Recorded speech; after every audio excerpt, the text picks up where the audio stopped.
What is going on, guys? Happy Tuesday. Glowing Gear Studios here, coming at you with a brand new sculpt.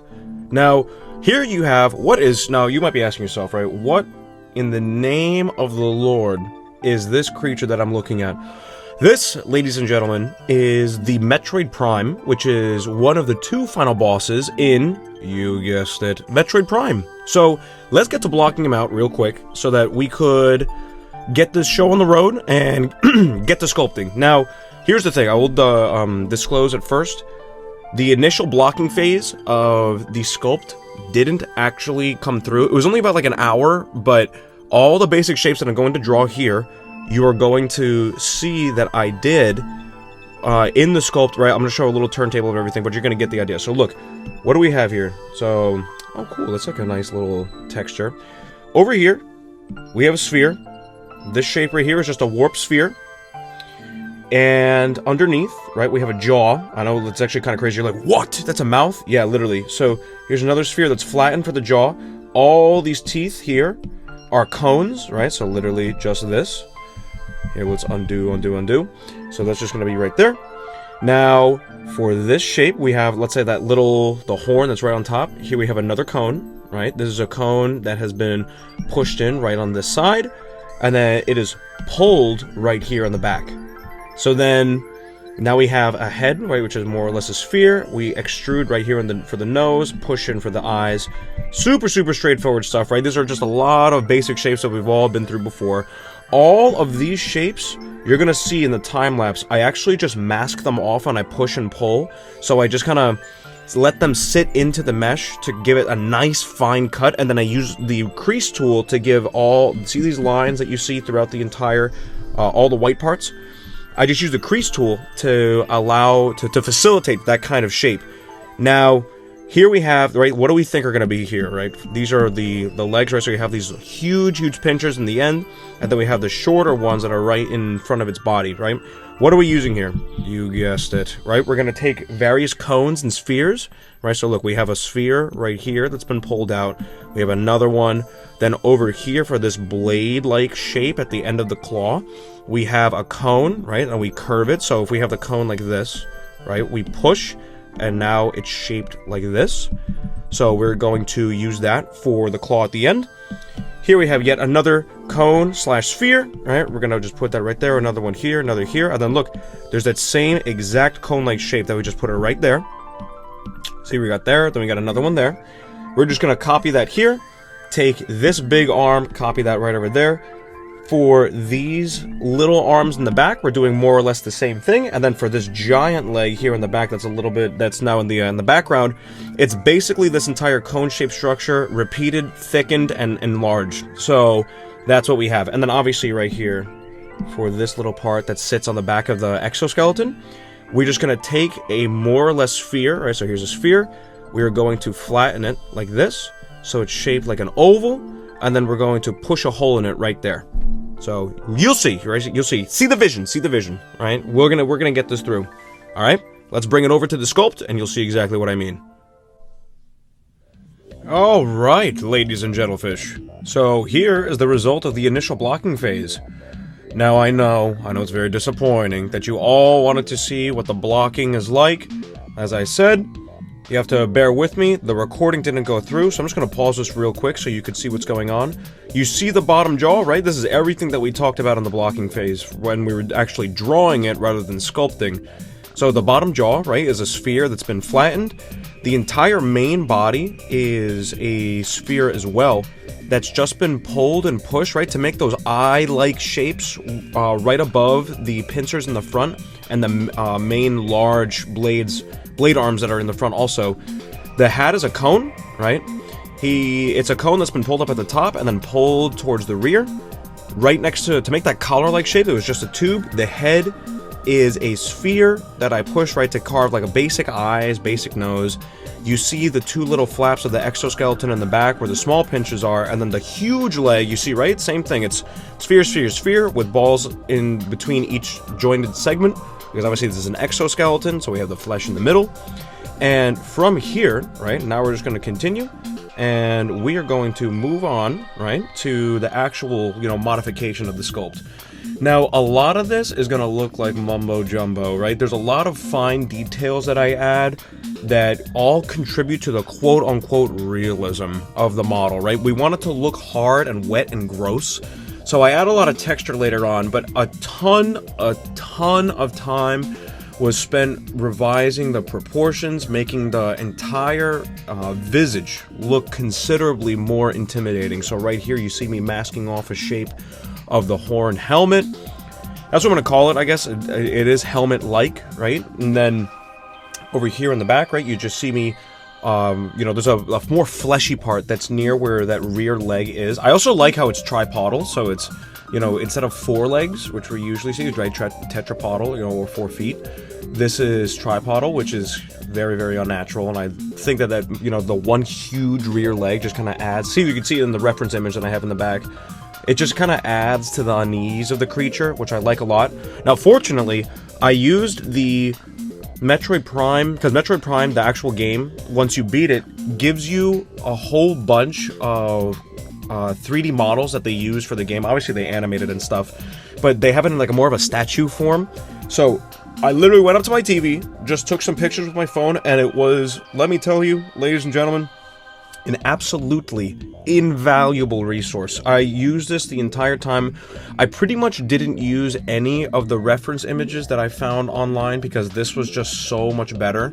And you see here now I'm starting to voxel merge and starting to carve all the shapes. So I'm making that cutter-like shape. I'm giving it all those, and this is what I do throughout the model. I give it like flattened edges just to make it look a little bit sharper and to actually make it look like a shell. Like if you look in the reference image, right, you see how there's very defined points and hardened, and flattened sides, which make it, a little bit more realistic. So now we're going to transition, right? Now here's another, now I'm going to start doing the arms. And you see that through a combination of physical sculpting, right? So let's say I sculpted that line that goes right down the middle, right in front of the collar. I just used a brush and went right down the middle. Sometimes I mask, and you're going to see me using the mask quite a bit. So I flatten the horn right there. Now I'm brushing again to create that crease that goes right down the middle. So over here, now I'm just inflating those eye-like shapes that are in the front. I also don't know. I think the head that's actually in the middle is its real head, and that's how it actually sees. I just think the shapes in the front are more or less... I don't think it attacks from those shapes, but it does have a laser beam in the mouth. It shoots these plasma-based projectiles that are like heat-seeking missiles from those 2 pincers that are on the back, which is pretty cool. I added a little plate in the back just to make it look more shell-like. I start fixing up the mouth. And now I'm just kind of going around and adding a whole bunch of, little details to start fleshing it out a bit more.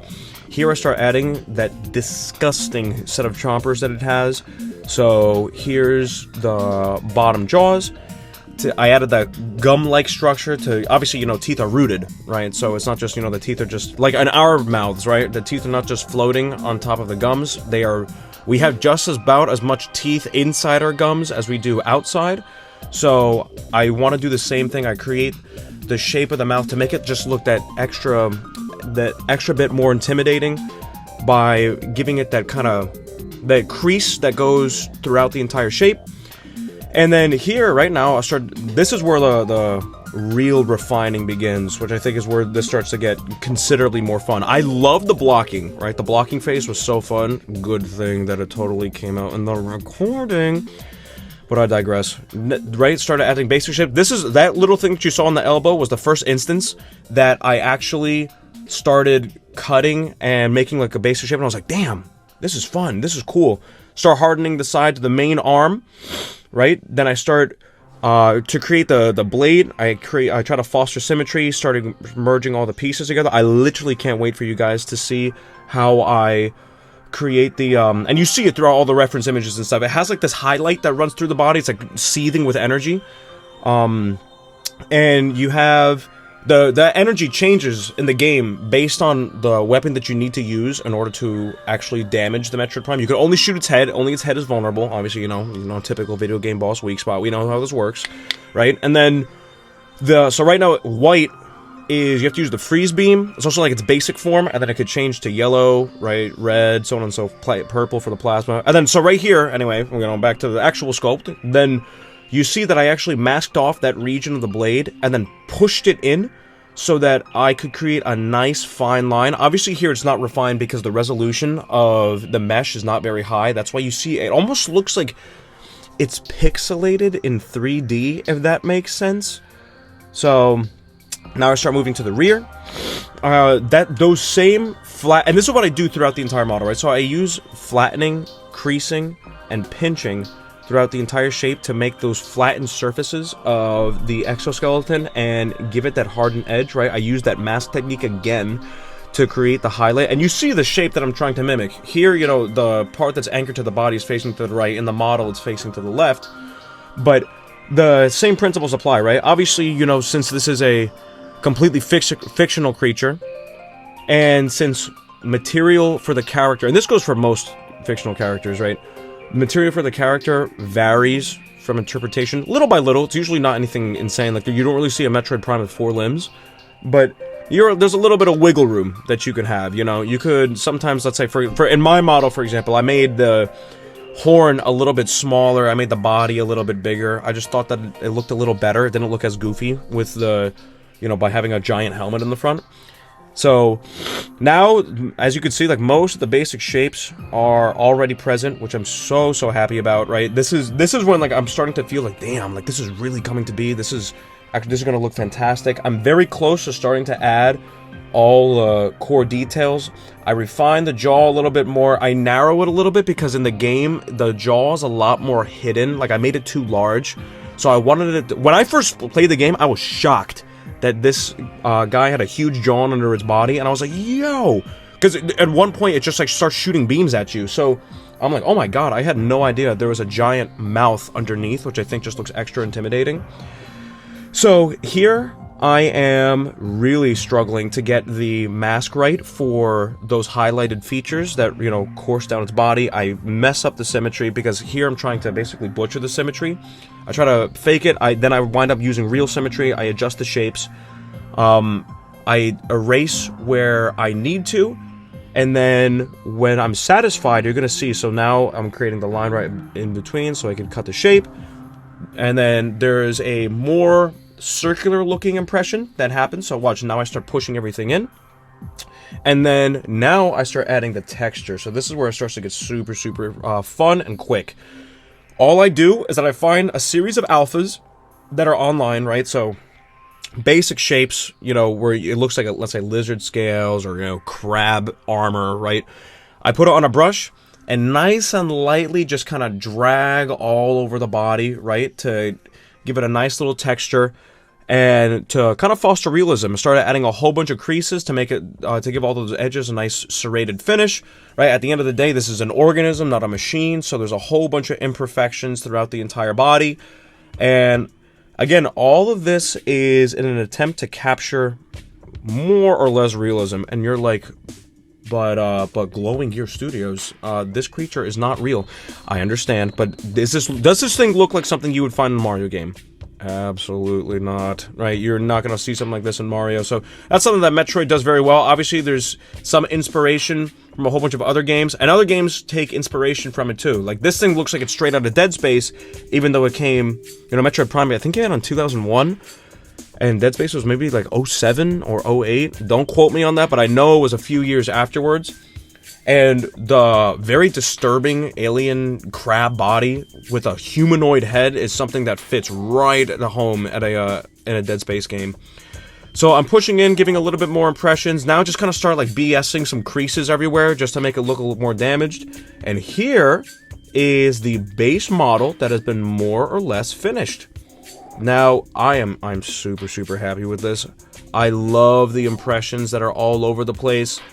All of the different shapes, the creases, the pushes, the pulls. And right at this point, we are now ready for the painting. So I am thrilled with the way this is going to go. So I'm like, all right, how are we going to do this? What's the approach that we're gonna use here? Basically, I take greens, browns, and blues, and I mix them together in various points to create highlights and shadow that are going to be assisted by artificial light What the hell does that mean? So you basically, when it comes to this modeling, the way that I do this is that where you think there would be shadow, you exaggerate the shadow by making it darker. So let's say, for example, in this body, you see a lot of the greens and blues, right? But then where there's supposed to be shade, let's say there's a concave area, right? Where it goes from a high point to a low point to a high point. In that low point, you make that low point even darker, and then it stands out even more, especially when the digital light is added, right? In a 3D space, obviously we're working in 3D. We are using digital light to kind of create that sort of realism. I add that, you see here, let me just go back real quick. Where is it? So yeah, this part I love doing, creating that gradient for the head. So it starts with dark, then it goes to light right in the front of the face. I added a nice light shape for the eyes, and then wait till you see the glowing effect that I added. Did a little bit of blue to give it those nodules that were in the back that were underneath the helmet. I added the silver white everywhere to make that all stand out. I think it doesn't clash at all. I think the contrast between this and the actual appendages and everything that it runs throughout the entire body really gives it just like a nice color, and just like it's like a pop that it needs to bring it to life. So we are just about done here. And I'm adding creases, right? Finishing the color, finishing all the texture, right? Really just, homing in. You see all the different contrasting colors that I'm using just to make it look gross and nice and real. So with this, right, added the teeth, made a little yellow, kind of brownish tint just to give it a little, again, realism is the name of the game. And now it's time for the actual finished product.